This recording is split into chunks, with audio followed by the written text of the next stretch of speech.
আমার বন্ধুগণ, এটাই হলো মুসলমানদের ইতিহাস। মনে রাখবেন, ক্ষমতা বা শক্তি, পৃথিবীর শক্তি সব সময় ফেরাউনের পক্ষে থাকবে বিষয়টা কিন্তু এমন না। এই ফেরাউনের পক্ষে যে পৃথিবীর শক্তি কাজ করে, সেই শক্তি কোনো একটা সময় ঘুরে মুসার পক্ষে যেতে পারে, ঠিক কিনা?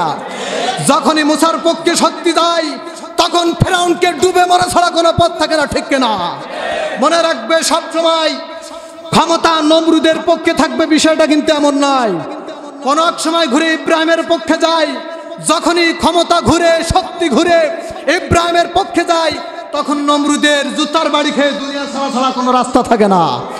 মনে রাখবেন, ক্ষমতা পাওয়ার সব সময় আবু জেহেলের হাতে থাকবে বিষয়টা এমনটা নয়।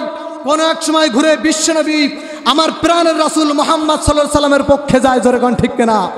যখন আমার রাসূলের পক্ষে ক্ষমতা যায়, তখন আবু জেহেলকে চিত হয়ে পড়া ছাড়া আর কোনো রাস্তা থাকে না। মনে রাখবেন, সবসময় ক্ষমতার পাওয়ার জালিমের পক্ষে থাকবে বিষয়টা এমন নয়। মনে রাখবেন, কোন এক সময় ঘুরে মাজলুমের পক্ষে পাওয়ার আসবে। আর যেদিন মাজলুমের পক্ষে পাওয়ার আসবে, মনে রাখবেন মুসলমান, সেই দিন এই বাতিল আর এই মুনাফিকের গোষ্ঠী, এই জালিম সম্প্রদায় কোনোদিন পালানোর জন্য একটা ইঁদুরের গর্ত খুঁজে পাবে না, ঠিক কিনা? এই সমস্ত বাতিলের বিরুদ্ধে আমরা সংগ্রাম করব। রাজি আছেন মুসলমান? কারা কারা আল্লাহকে দেখিয়ে দেন? আল্লাহ তুমি হাতকে কবুল করো, বলে আমিন। আর জোরে বলে আল্লাহ। আমার বন্ধুগণ, কান লাগান, মনোযোগ দিয়ে শোনার চেষ্টা করুন। খুবাইব রাদিয়াল্লাহু তাআলা আনহুকে যখন জেলখানার ভিতরে নিয়ে রিমান্ডে নিয়ে দিলেন, খুবাইব রাদিয়াল্লাহু তাআলা আনহুকে তখন বলা হলো, তুমি ছেড়ে দাও ইসলাম। খুবাইব বলে, না, জীবন চলে যাবে, আমি ইসলাম ছাড়তে পারি না। একথা বলার সঙ্গে সঙ্গে তার খাবার দাবার বন্ধ করে দেওয়া হলো।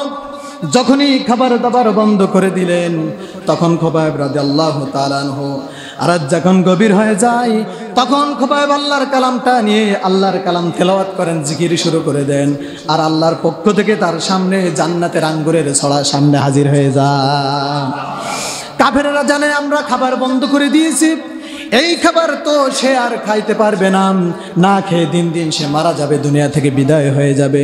কিন্তু আল্লাহর কালাম তেলাওয়াত করার ফলে মারিয়াম বিনতে ইমরানের মতো সে জান্নাতের ফল যখন খায়, দিন দিন চেহারা সুন্দর হয়, চেহারার ভিতরে নূর চমকে ওঠে।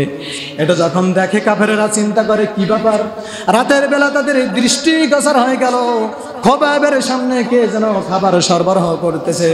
তখন কাফেরেরা বলল, আমরা খুবাইবের খাবার বন্ধ করেছি, কোনো লাভ হবে না, কারণ খুবাইবের রব খুবাইবের খাবার সরবরাহ করতেছে। যেরকম সুবহানাল্লাহ। আমার ভাইরা লক্ষ্য করুন, এইবার কাফের বেঈমানেরা চিন্তা করলো, আমরা খুবাইবকে আর দুনিয়াতে বাঁচিয়ে রাখবো না, তাকে দুনিয়া থেকে বিদায় করে দেব। এই চিন্তা মাথায় নিয়ে খুবাইবকে বললো, খুবাইব, তোমার আমরা আগামীকাল দুনিয়া থেকে বিদায় করে দেব। তোমার জীবনের যদি শেষ ইচ্ছা বলতে তেমন যদি কোনো কিছু থাকে, তাহলে আমাদেরকে বলতে পারো।